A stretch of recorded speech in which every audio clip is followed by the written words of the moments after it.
ये जो तनाव इस समय पश्चिम बंगाल में हर त्योहार पर दिखने लगा है, रामनवमी पर भी दिखा, आज हनुमान जयंती पर भी दिखा, इस तनाव का फायदा किसे है और प्रायोजित है क्या ये सारी हिंसा? सबसे पहले मैं ये बताना चाहता हूं, सौरभ गांगुली बहुत अच्छा क्रिकेटर है और उनका बीवी डोना गांगुली बहुत अच्छा क्लासिकल डांस का टीचर है। अगर सौरभ गांगुली क्लासिकल डांस सिखाने जाए और उनका बीवी अगर क्रिकेट सिखाने आए तो ना क्लासिकल डांस का डेवलपमेंट होगा ना क्रिकेट का डेवलपमेंट होगा। भारतीय जनता पार्टी को इस देश का जनता ने प्रशासन चलाने के लिए दिया, बेरोजगारों का समस्या हल करने की जिम्मेवारी दिया, किसानों का आय दुगुनी करने का जिम्मेवारी दिया। वो काम भारतीय जनता पार्टी नहीं कर रहे क्योंकि वो काम में वो पारदर्शी नहीं है, वो काम उनको आता ही नहीं है। इसीलिए ये सुकांत मजूमदार क्या करेगा? सुकांत मजूमदार उसका काम क्या है? वो झंडा ही बांटेगा। यही औकात है भारतीय जनता पार्टी में एक मंत्री का। पश्चिम बंगाल से एबीए गनी खान चौधरी, पीआर दासमुंशी, प्रणब मुखर्जी ये लोग मंत्री हुआ करते थे, तब भी वहां वामपंथी शासन रहते हुए भी हम लोग कंधे में कंधे मिलाकर, वामपंथी शासन के साथ कंधे में कंधे मिलाकर पश्चिम बंगाल के विकास के बारे में हम लोग काम करते थे। ये इतिहास अंडरस्टिमेट करते हैं क्या? को पता है अंडरस्टिमेट करते हैं क्या भारतीय जनता पार्टी को? 2024 में भी इसी तरह की बयानबाजी हुई थी, 2021 में भी इसी तरह की बयानबाजी हुई थी और उसका नतीजा ये हुआ कि लेफ्ट का और कांग्रेस का सारा ग्राउंड खिसक गया और कब्जा कर लिया भारतीय जनता पार्टी ने। मुख्य ऑपोजिशन पार्टी की भूमिका में है आज। अंडरस्टिमेट करते हैं क्या? नहीं नहीं नहीं नहीं, इस बार भारतीय जनता पार्टी ने हमको एक बेहतरीन मौका गिफ्ट किया।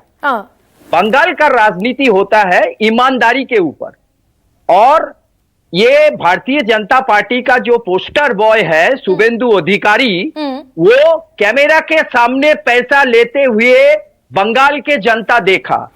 अब हिंदुत्व का इतना दुर्दशा हुआ, जो 5000 साल का हिंदुत्व का इतिहास है उसका प्रतिनिधित्व तो एक भ्रष्टाचारी शुभेंदु अधिकारी कर रहे हैं। ये हाल है।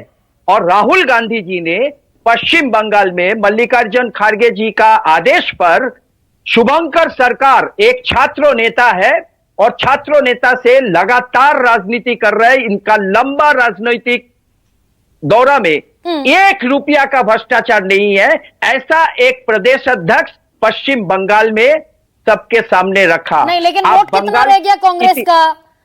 अबू 2.93% वोट है, 0 सीटें हैं विधानसभा में, 0 सीट है लोकसभा में। ये रिप्रेजेंटेशन है कांग्रेस का बंगाल में। बंगाल में आप अगर सन 1977 से आप 2021 तक वोट देखे या 24 देख ले, कभी कांग्रेस का वोट कमा, कभी बढ़ा। बंगाल का जनता कभी कांग्रेस को खुश किया, कभी दुखी किया। ये होता है। नहीं, पोलराइजेशन चलता है कि नहीं चलता अबू शर्मा भाई? बीजेपी तो ट्राइड एंड टेस्टेड फॉर्मूले पर आगे बढ़ रही है। हरियाणा में जीत मिली, महाराष्ट्र में जीत मिली, दिल्ली में जीत मिल गई 27 साल बाद। अब लक्ष्य 2/3 सीटों के साथ बंगाल में सरकार बनाना है। They have tried and tested formula.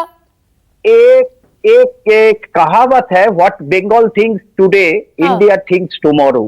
Okay, ठीक है। श्यामा प्रसाद मुखर्जी नेताजी सुभाष चंद्र बोस के पास गए थे हिंदुत्व का नारा लेके, उनको अपना द्वार से नेताजी ने बाहर का रास्ता दिखा दिया था, बोला ये सब बंगाल में नहीं चलेगा। और मैं आज आपका इस मंच से मैं बता के जा रहा हूं, इस बार भारतीय जनता पार्टी, उसका जो पोस्टर बॉय है, उसका भ्रष्टाचार से पश्चिम बंगाल के जनता को बखूबी मालूम है।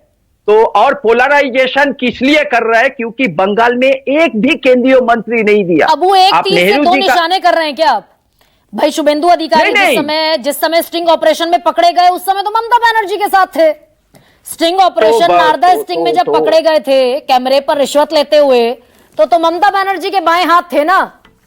तो मैं आज आपको गोली मार दूं मैडम, और कल बीजेपी में चला जाऊं तो मैं पाक साफ हो जाऊंगा मैम। मेरा सारा अपराध, गुना सब कुछ मिट जाएगा क्या?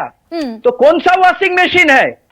पापी जो पाप किया वो पापी ही रहेगा ना, जो गुनाह किया वो उसका गुनाह साफ हो जाता है क्या भारतीय जनता पार्टी में? नहीं, लेकिन आंकड़े भाई 18 सीटें लोकसभा में आ गई, 2 से सीधे 18, हालांकि 18 से गिरकर फिर 12 पे आए। तो गिरीश जी,